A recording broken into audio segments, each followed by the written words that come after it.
नमस्कार दोस्तों, मैं आनंद सर एक बार फिर आपका मैथमेटिका के YouTube चैनल पर स्वागत करता हूं। मित्रों, आज की हमारी चर्चा का विषय है निश्चित समाकलन, एक्सरसाइज 7.9, जहां से आज हम निश्चित समाकलन का प्रारंभ करेंगे। समाकलन से संबंधित एक हेडिंग हमारी बची हुई है, समाकलन आंशिक भिन्न की सहायता से। उम्मीद करता हूं जब तक ये वीडियो आप देख रहे होंगे तब तक वो वीडियो पीछे से आपके अपलोड होता हुआ पहुंच जाएगा। तो आइए प्रारंभ करते हैं।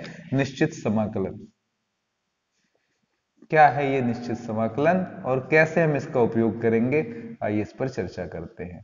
सबसे पहली बात ये कि अगर हमारे सामने लिखा हुआ है एफ एक्स डी एक्स और नीचे लगा है ए, ऊपर लगा है बी, तो ये फॉर्मेट हमारा दिखा रहा है निश्चित समाकलन को। ये क्या बताता है, आप पहले भी समझ चुके हैं कि ये एफ एक्स डी एक्स बताता है एफ एक्स का डी एक्स के सापेक्ष, यानी कि एफ एक्स का x के सापेक्ष समाकलन।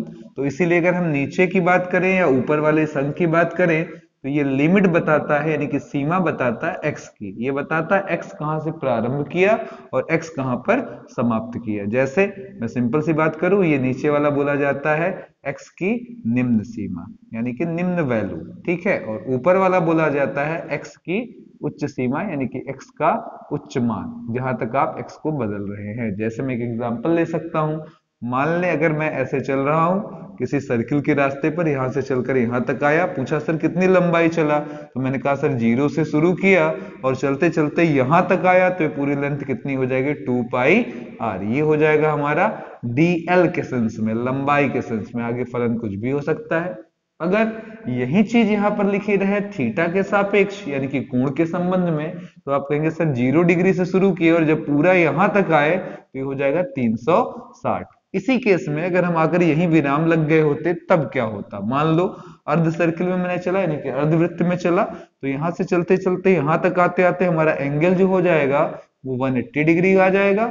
और अगर मैं लेंथ के सापेक्ष पूछूं तो 0 से चलते हुए हम आधे वृत्त तक चले हैं, यानी कि अर्धवृत्त का परिमाप हो जाएगा, जिसे हम लोग क्या लिख सकते हैं, पाई आर। तो उम्मीद करता हूं ये बात आपको अच्छे से समझ में आ गई हो। फिलहाल अब हमें क्या करना है, अपने चैप्टर में ये जो भी सवाल दिया है उसका समाकलन प्राप्त कर लेना है।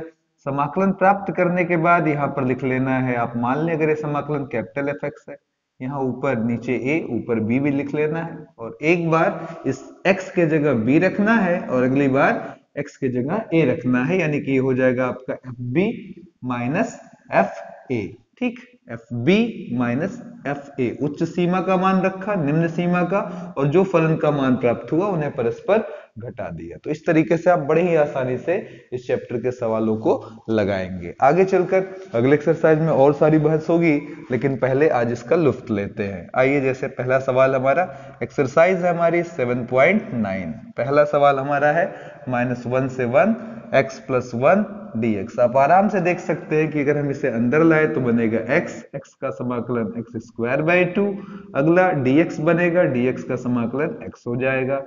लिमिट की बात करें -1 से 1, अब एक बार यहाँ एक रख कर देखिए तो ये हो जाएगा 1 का स्क्वायर बटे में 2 धन 1। ये हो गया पहला हिस्सा। दूसरा हिस्सा हम 1 की जगह x की जगह -1 रखेंगे, तो -1 का स्क्वायर -1 अपॉन में 2 है ही है, ये आ जाएगा 1/2 धन 1, ये खुलेगा -1/2 और माइनस माइनस प्लस 1। तो आंसर कितने के बराबर आ गया दोस्तों, 2 के बराबर। ऐसे ही दूसरा सवाल, सिंपल सा क्वेश्चन, 2 से 3 लगा हुआ है, 1/x dx। ठीक है, dx/x सीधा सीधा फॉर्मूला होता है log x का, तो आप log x लिखेंगे 2 से 3। एक बार x की जगह 3 रखेंगे, एक बार x की जगह 2 रखेंगे, आ जाएगा log 3 minus log 2।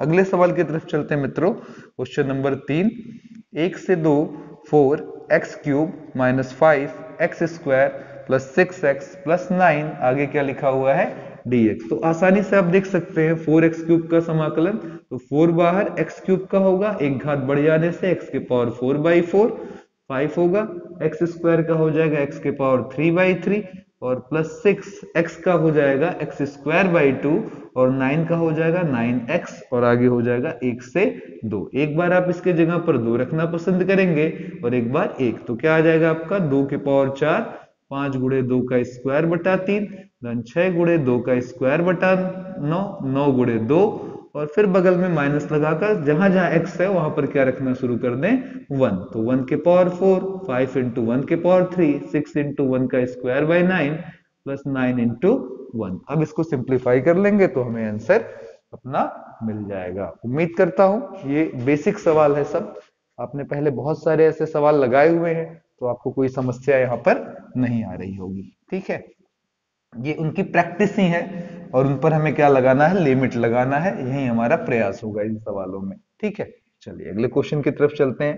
Question number 4, 0 से पाई बाई 4 साइन 2x। अब आपको बहुत ही सिंपली बताया गया है कि जो भी आपका लीनियर पद हो साइन के एंगल में या ई की घात में आप समाकलन करें और इस वाले अंक से भाग देने, 1 मिनट में आपका आंसर आ जाएगा। साइन का समाकलन माइनस कॉस 2x। उसके बाद आप देख ले x के पीछे 2 अंक लिखा हुआ है। ये जो भी अगर लीनियर मतलब एक घात का अगर है तो हमेशा x के गुणांक से नीचे भाग दे देने से डायरेक्ट समाकलन आपका आ जाता है। तो लिमिट होगा 0 से पाई बाई 4। 1/2 बाहर कर लीजिए, एक बार x की जगह रखिए पाई बाई 4 और एक बार x की जगह रख लीजिए 0। तो ये हो जाएगा 2 दूना 4 माइनस 1/2 पाई बाई 2 की वैल्यू आपकी 0 और cos 0 की वैल्यू 1। आंसर आ गया 1/2। ठीक है, चलिए अगले क्वेश्चन को हम आपके लिए छोड़ते हैं। बिल्कुल सेम ऐसे ही लगाना है। ठीक है, बस cos 2x लिखा हुआ है। 4 से 5 e के पावर x dx। सिंपली आप जानते हैं e के पावर x का समाकलन सीधे सीधे e के पावर x, लिमिट है 4 से 5। तो एक बार हमने x के जगह 5 रखा, एक बार x के जगह 4, बीच में क्या लगा दिया माइनस। आंसर हो जाएगा e के पावर 4 ब्रैकेट में e माइनस 1। अगले सवाल की तरफ आते हैं, क्वेश्चन नंबर 7 की तरफ, जहां लिखा हुआ है 0 से पाई बाई 4 और आगे लिखा हुआ है tan x dx। tan का सीधा सीधा फॉर्मूला आपको पता है, माइनस लॉग cos x लिख सकते हैं या आप सीधे सीधे log sec x लिख सकते हैं। लिमिट हो जाएगी हमारी 0 से पाई बाई 4। तो एक बार लगा दीजिए log sec pi by 4 minus log sec 0। तो log sec पाई बाई 4 मतलब sec 45 की वैल्यू कितनी होती है √2 और sec 0 की वैल्यू यानी कि जो कि होता है 1 बाई कॉस। समझ रहे हैं ना क्या होता है 1 बाई कॉस, तो यानी कि 1 हो जाएगी इसकी वैल्यू। ठीक है, और log 1 की वैल्यू कितनी होती है 0। log √2 को 2 के पावर 1/2 लिख सकते हैं। ये आगे आ जाएगा 1/2 log 2 हो जाएगा। क्यों? क्योंकि log के m के पावर n की प्रॉपर्टी n log m। ठीक है, चलिए 8वां 0 से पाई बाई 6 से पाई बाई 4 कोसेक है, सीधे सीधे फॉर्मूला है आपका, अप्लाई कर सकते हैं। क्या होता है log cosec x minus cot x। ठीक है, ये लगाएंगे। ठीक है, और लिमिट होगी पाई बाई 6 से पाई बाई 4। तो सेम काम आप कर लेंगे, इसमें मुझे नहीं लगता कोई प्रॉब्लम आपको होनी चाहिए। ठीक है, अगले क्वेश्चन का रुख करते हैं। अगला क्वेश्चन हमारा है 9वां। लिमिट है 0 से 1 dx by √1 minus x square. तो आप देख सकते हैं dx upon √1 minus x square सीधा सीधा सूत्र है साइन इनवर्स x का। लिमिट हो जाएगी 0 से 1, एक रख दीजिए इसके जगह पर, x के जगह पर, और एक बार 0। तो आपको मालूम है इनवर्स बताता है एंगल, किस कोण पर साइन का मान 1 होता है, आंसर है पाई बाई 2। किस पर 0 होता है, जवाब है 0 पर। तो आगे आगे आपका answer pi by 2। Next question हमारा 10, क्या लिखा हुआ है 0 से 1 dx upon 1 plus x square. ये भी सीधा सीधा फॉर्मूला है आपका, क्या होता है tan इनवर्स x। लिमिट हो गई 0 से 1, एक बार x के जगह 1 लगाइए तो tan इनवर्स 1, एक बार x के जगह 0 रखिए तो 0। tan 1 कब होता है 45 पर, tan 0 कब होता है 0 पर। देख रहे हैं कितनी आसानी से सारे काम हमारे होते चले जा रहे हैं। ठीक है, अगले क्वेश्चन की तरफ चलते हैं। क्वेश्चन नंबर 11 दिया हुआ हमको 2 2 3 dx upon x square minus 1। यहाँ 1 लगा देते हैं, 1 का स्क्वायर, और आपको याद कराते हैं ये फॉर्मूला है dx upon x square minus a square, जो कितने के बराबर होता है 1/2a log mod of x minus a by x plus a plus c. लेकिन c का उपयोग हम इस निश्चित समाकलन में कतई ही नहीं करते। ठीक है, तो ये हो जाएगा आपका आगे मुद्दा dx upon x square minus a square. ये ए स्क्वायर के स्थान पर है, लगा दीजिए, क्या लिख देंगे 1/2a, ठीक है। फिर log x minus 1 upon x plus 1। अब इसके बाद लिमिट लगा दीजिए 2 से 3, ठीक है। 1/2 log, यहाँ पर हो जाएगा 3 माइनस 1/3 प्लस 2, 1/2 log 2 नीचे आ जाएगा 5। आंसर हो गया 1/2 log 2/5। अगले क्वेश्चन की तरफ मित्रों, नेक्स्ट क्वेश्चन हमारा dx 0 से π/2 cos स्क्वायर x। अब याद करिए, आपको फॉर्मूला याद आ रहा होगा, 1 प्लस कॉस 2x बराबर क्या होता है 2 cos स्क्वायर x, यानी कि cos स्क्वायर x की जगह पर हम इस्तेमाल कर सकते हैं 1 प्लस कॉस 2x/2 और लिमिट लगा देंगे हम, ठीक है, 0 से π/2 आगे dx। अब चलते हैं इसका समाधान लेते हैं अगली कड़ी में।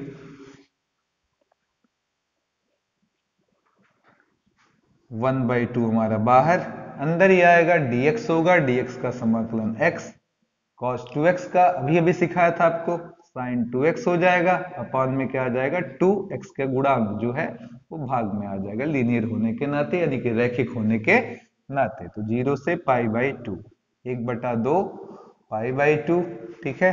एक बार रखा है sin 2 इंटू π/2, बाई में 2, फिर अगली बार 0 रखना शुरू किया तो 0 प्लस साइन 2 इंटू 0/2, ठीक है। तो ये 2 और 2 क्या हुआ हमारा, कट गया। और अच्छी बात ये है कि π/2 में ये 2 भी बाहर आ गया, यानी कि π/4 हो गया। और आगे चलते हैं, अगर हम साइन पाई की बात करें तो साइन पाई भी 0 होता है, उधर भी वो 0 हो गया, तो आंसर टोटली क्या आ गया हमारा 0 आ चुका है, ठीक है। आसान है बिल्कुल। अगले क्वेश्चन का रुख करते हैं, question number 13। 2 to 3 x dx upon x square plus 1, ठीक है मित्रों, आसान सा सवाल है, ठीक है।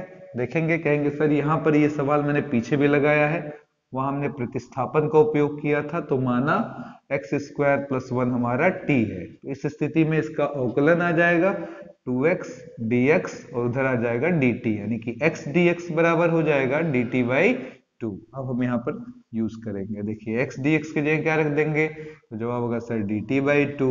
नीचे आ जाइए एक्स स्क्वायर प्लस 1, जिसकी जगह क्या रख देंगे t।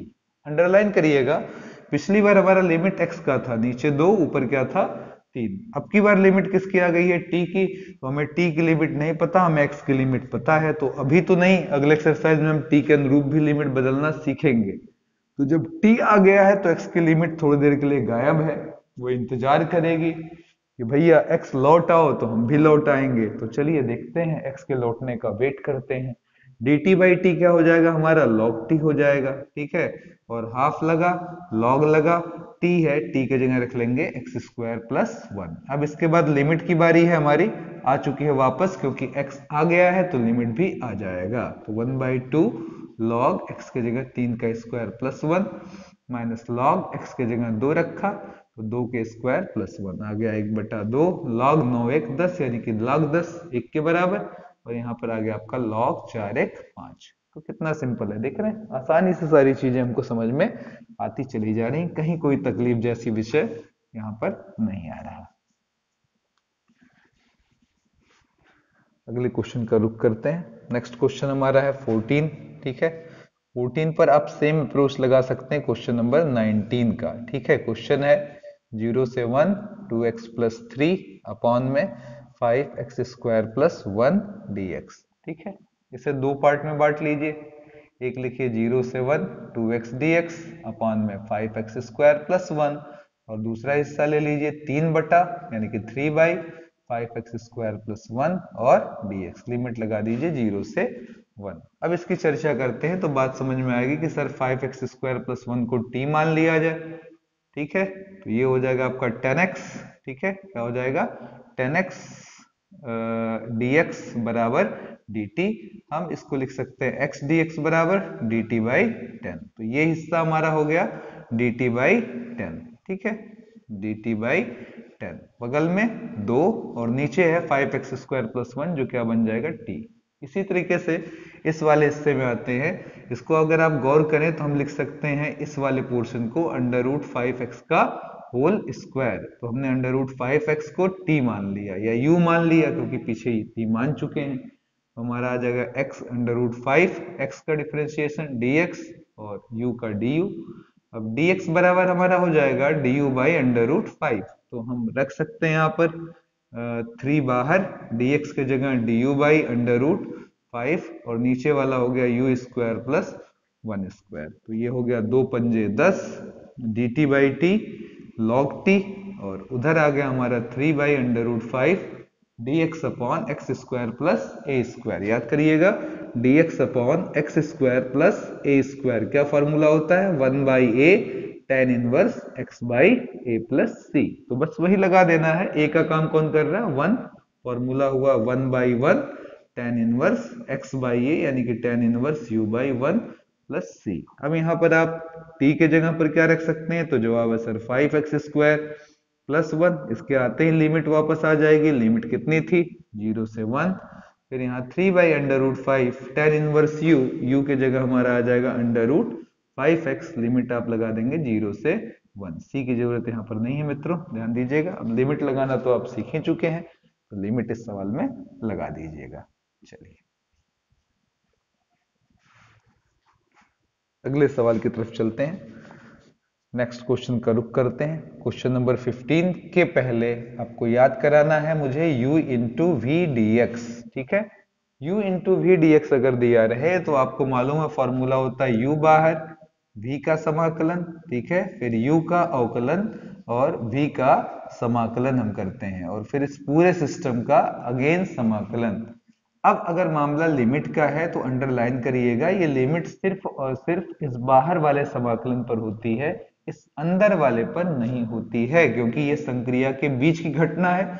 जब हम ये पूरा फाइनल कर लेंगे तभी लिमिट लगाएंगे। ठीक है, दूसरी चीज, अगर u के पास x जैसा कुछ फलन है या x का फलन है तो लिमिट लगाते समय u अंदर ले लेंगे, इस शर्त पर कि u के पास क्या हो, x का कोई फलन हो, और ऐसा होगा ही क्योंकि आपने u इंटू वी लगाया तो संभावना पूरी बनेगी कि होगा ही होगा। तो आइए जरा एक क्वेश्चन देखते हैं। ठीक है, वैसे इस पर क्वेश्चन हमें मिलेगा अगली हेडिंग में। ये हमारे पास कुछ दूसरा सवाल है, इस तरीके से है 0 से 1 x e के पावर x स्क्वायर dx। इस पर हम अगले एक्सरसाइज में ही तुरंत सवाल पा जाएंगे, नहीं तो मैं लास्ट में आपको अभी इसी सवाल के बाद ही बल्कि एक क्वेश्चन में आपको लगाकर दिखा देता हूं। अभी देखिए क्या लगा है, x e के पावर क्या लगा है, x स्क्वायर। ठीक है हमारे पास सवाल संख्या 20 ऐसा। ठीक है, x e के पावर x स्क्वायर dx। तो अब ध्यान दीजिए ये पावर गड़बड़ है, क्या करेंगे, x स्क्वायर को t मानेंगे और x स्क्वायर का अवकलन बताएंगे कि सर 2x dx बराबर dt होता है, तो x dx बराबर क्या हो जाएगा, dt बाई 2। ये पूरा हिस्सा हमारा dt बाई 2 बन गया, और e के ऊपर x स्क्वायर है जो क्या बन गया t, तो 1/2 बाहर et का et आ जाएगा। ठीक है, और t के जगह हम फिर रख लेंगे x स्क्वायर के आते ही लिमिट वापसी कर देगा। अब लिमिट लगा दीजिए, x के स्थान पर एक बार 1 रखिए तो ये हो जाएगा 1 का स्क्वायर, x के स्थान पर 0 रखिए 0 का स्क्वायर, तो हाफ e माइनस e के पावर 0 यानी कि 1। आंसर आ गया हाफ e माइनस 1। ठीक है, चलते हैं अगले क्वेश्चन की तरफ। बात इस फॉर्मूले की आ गई थी तो हम एक क्वेश्चन ले लेते हैं, क्वेश्चन नंबर 20 बीच में ही रुक कर, ताकि मैं आपको ये फॉर्मूला लगाना सिखा दूं। साइन पाई x बाई 4 पूरा ब्रैकेट क्या लगा है dx। इसे खोलूंगा मैं, हमारे पास दो चीजें आ जाएंगी, x e के पावर x dx लिमिट 0 से 1, दूसरी तरफ क्या आ जाएगा 0 से 1 साइन पाई बाई 4 x और क्या आ जाएगा dx। तो ये u इंटू वी वाला फॉर्मूला बनना है जिसमें ये u बनना है और ये v। तो x हमारा बाहर, e के पावर x का इंटीग्रेशन यानी कि समाकलन, x का अवकलन और e के पावर x का समाकलन, फिर बाहर dx लगाएंगे, लिमिट होगा 0 से 1। फिर आगे बढ़ते हैं, साइन है सीधा सीधा हो जाएगा माइनस कॉस, ठीक है, पाई बाई 4x, और देखिए x के पीछे पाई बाई 4 से डिवाइड, लिमिट लगा दिया 0 से 1। इधर देखें x e x है, e के पावर x का e के पावर x ही होता है, तो x e के पावर x, देखिए इसे भी अंदर ले लिया लिमिट लगाते समय, लिमिट 0 से 1, dx बाई dx 1, ई के पावर एक्स का ई के पावर एक्स, तो फिर से ई के पावर एक्स का ई के पावर एक्स, लिमिट हुआ 0 से 1। उधर देखते हैं 1 लगाने पर क्या मिलेगा हमें, ये उलट कर 4/पाई बनेगा, इसको बाहर बुला ले, cos π/4 एक्स के जगह 1 और cos π/4 एक्स के जगह क्या लगा दिया गया 0। तो आंसर आ रहा है एक्स के जगह 1 फिर बीच में माइनस, ठीक है,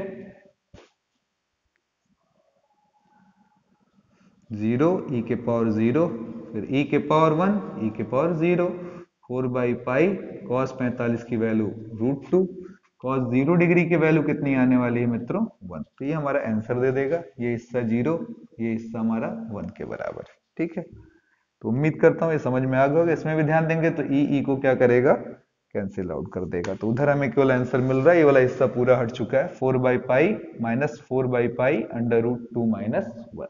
तो आई होप ये फॉर्मूला भी आपके समझ में इस सवाल के जरिए आ चुका होगा, ठीक है। चलते हैं अगले क्वेश्चन की तरफ। क्वेश्चन नंबर हमारा है 16, जहां लिखा हुआ है 1 से 2 5x x square 4x plus 3 और आगे क्या लगा है dx। अब इस क्वेश्चन की अगर बात करें हम, तो आपको कुछ याद मुझे कराना पड़ेगा।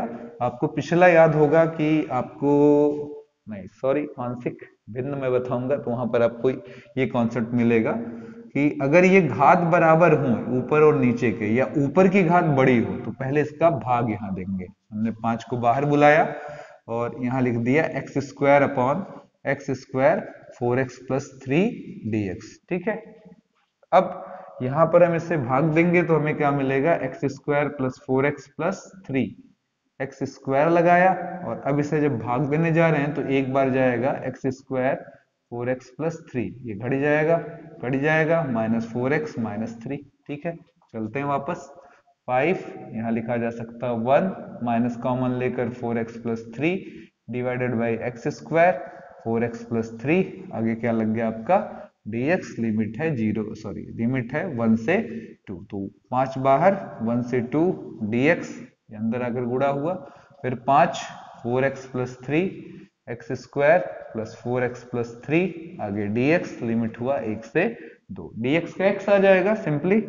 और ये वाला जो हिस्सा है इसके लिए आप पीछे पढ़ चुके हैं, ठीक है, कि क्या करना है। ये है आपका px प्लस क्यू और ये है ax स्क्वायर bx प्लस सी। अगर आपने पूर्ण वर्ग वाला वीडियो यानी कि 2 चैप्टर मैंने शायद एक साथ कंप्लीट कराया था, एक्सरसाइज 7.7 एंड 7.4 आई होप, ठीक है, ये दोनों एक्सरसाइज मैंने एक साथ कराया था कंप्लीटली, 7.4 एंड 7.7, वो वाली वीडियो इसके पहले वाली मित्रों देख लेंगे तो आपको इसका समाकलन समझ में अच्छे ढंग से आ जाएगा। फिलहाल मैं लगाकर दिखा देता हूं कि इसमें रूल ये होता था कि हम सबसे पहले इस 4x प्लस 3 को ले लेते थे कितने के बराबर, m dy/dx ऑफ नीचे वाले का अवकलन और प्लस n फॉर्मेट में, ठीक है, जिससे हमें क्या मिल जाता था 4x प्लस 3, फिर आगे आ जाता था m, अवकलन करने पर 2x प्लस 4 प्लस n। हम इस स्थान पर, इस जगह पर यही चीज लाकर रखेंगे। अब इसके लिए मुझे m और n की वैल्यू भी चाहिए, तो 4x प्लस 3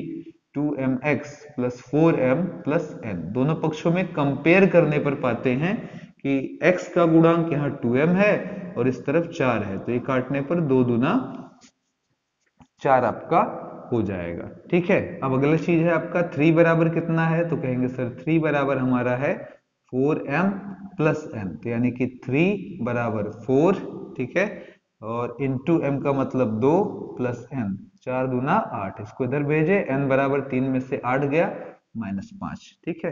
तो चलिए कितना आ जाएगा, 2 माइनस 1 आगे माइनस, यहाँ पर 5 हुआ हमारा और इस जगह पर पूरा हटकर अब कुछ नया आ रहा है, कुछ ऐसा, m के जगह कितना, तो जवाब है मित्रों 2 2x प्लस 4 और n के जगह माइनस 5, नीचे x स्क्वायर 4x प्लस 3 आगे क्या हो गया dx। यहाँ हमारा 5 एक्का में 5 आ चुका है, आगे 5 है, इसे फिर हम ब्रेक कर सकते हैं, 2x प्लस 4 नीचे x square 4x plus 3 minus 5 लगाया dx upon x square 4x plus 3 हो गया, ठीक है। अब यहां पर अगर आप गौर करें तो एक्स स्क्वायर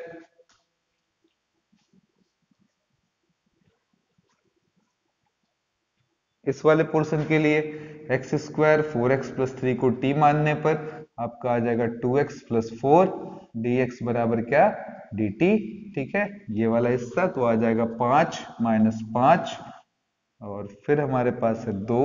ये पूरा वाला हिस्सा हमारा जो है वो हो जाएगा कितना, तो जवाब है सर ये पूरा हिस्सा हो जाएगा हमारा dt, नीचे वाला t, और बगल में 1 से 2 dx, यहाँ अपॉन में देखिए इसको पूर्ण वर्ग में बदलना था तो इसके आधे का वर्ग जोड़ना है और घटाना है, तो 4 का आधा हुआ 2 का वर्ग जोड़े और 2 का वर्ग घटाए, तो इन तीनों को लेने पर हमारा फॉर्मूला बन जाएगा x+2 का होल स्क्वायर, और 3 में से 4 गया 1 आया तो यहाँ लिख दिया 1 का स्क्वायर। अब सब आप मेंटली प्रिपेयर है, कहीं कोई प्रॉब्लम नहीं है। सॉरी, dt2 dt/t क्या हो जाएगा हमारा log t। ठीक है, और t को जब हटाएंगे तो t के जगह हम लोग क्या रखने वाले हैं, x² 4x+3, लिमिट होगी 1 से लेकर 2। आगे बढ़ते हैं, dx/x² - a², formula 1/2a log x -a upon x+a, limit कितनी हो जाएगी 1 से 2। तो लिमिट लगाना आप सीख ही चुके हैं, लिमिट लगा देंगे आंसर ले लेंगे। तो काफी बढ़िया क्वेश्चन, 2-3 हेडिंग्स को मिलाकर इसने एक सवाल बनाया था जिसको हमने देखा और समझा भी। ठीक है, ये हिस्सा अगर आपको कहीं डाउट लगता है तो आप एक्सरसाइज 7.4 एंड 7.7 कंप्लीटली करके जो भाग हमारे पास अपलोडेड है उसे जरूर देख लें, आपको पक्का है सारी बातें समझ में आ जाएंगी। आइए चलते हैं अगले सवाल की तरफ।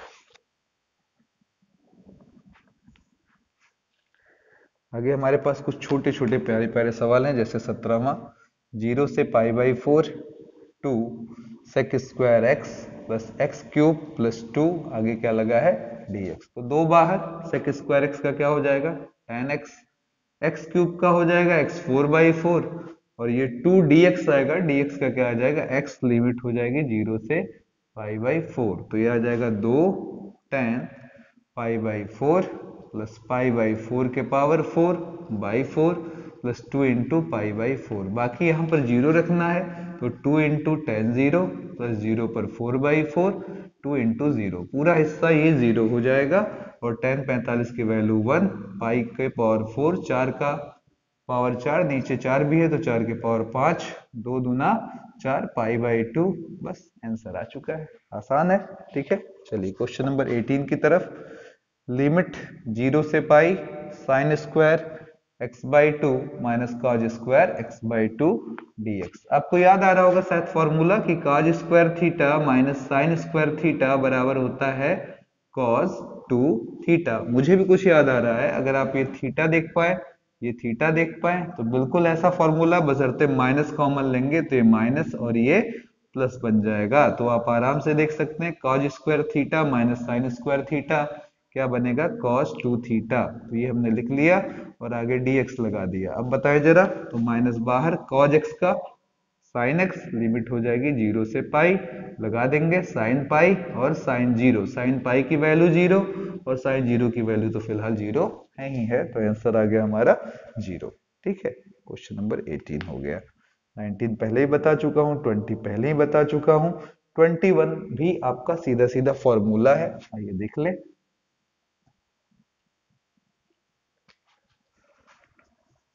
dx/1 प्लस x², लिमिट है 1 से √3, सीधा सीधा फॉर्मूला a² प्लस x², यानी कि 1² प्लस x², ऑलरेडी आपका फॉर्मूला है मित्रों, dx/1 प्लस x² क्या होता है tan इनवर्स x होता है प्लस c, तो यहाँ पर हमारा हो जाएगा सीधे सीधे tan inverse x, limit 1 to √3, x के जगह एक बार √3 रखिए, एक बार x के जगह 1 रखिए, tan कब √3 होता है, जवाब है π/3, tan 1 कब होता है, जवाब है π/4, तो ये ले लेंगे π/3 माइनस π/4, पाई कॉमन, 3 और 4 का लसपा 12, 3 चौक का 12, 4 तिया 12, आंसर है π/12। तो उम्मीद करता हूं समझ में आ गया होगा। क्वेश्चन नंबर 22, लास्ट क्वेश्चन इस एक्सरसाइज का, 0 से 2/3 dx/4 प्लस 9 x², तो आइए अब इस सवाल को, अंतिम क्वेश्चन को लगा लें। ठीक है, कौन सा फॉर्मूला काम करेगा, क्या होगा, कैसे लगेगा, आइए देखते हैं।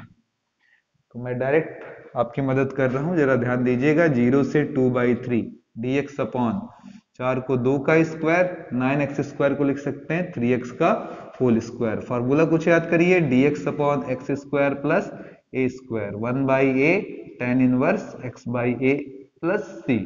तो हम आराम से इसको अप्लाई कर सकते हैं। dx upon x square plus a square क्या हो जाएगा, 1/a, ए का मतलब हमारा 2 से है, और फिर tan इनवर्स x बाई ए का मतलब हुआ 3x/2। ठीक है, और इन सब के बाद आपको फिर से याद दिला दूं कि चूंकि x के पीछे 3 लिखा है और ये एक रैखिक समीकरण है, इसलिए डिवाइडेड बाई 1/3, इस गुणांक से भाग, और लिमिट 0 से 2/3। अब इस पर लगा दे तो 1/6 tan इनवर्स x के जगह 2/3 अपॉन में 2, फिर x के जगह क्या रख देना हमको 0, तो 3/2 इंटू 0। ठीक है, तो 3 3 कट गया, 2 2 कट गया, यहाँ 1, ये 0 आ रहा है। tan कब 0 होता है, 0 पर।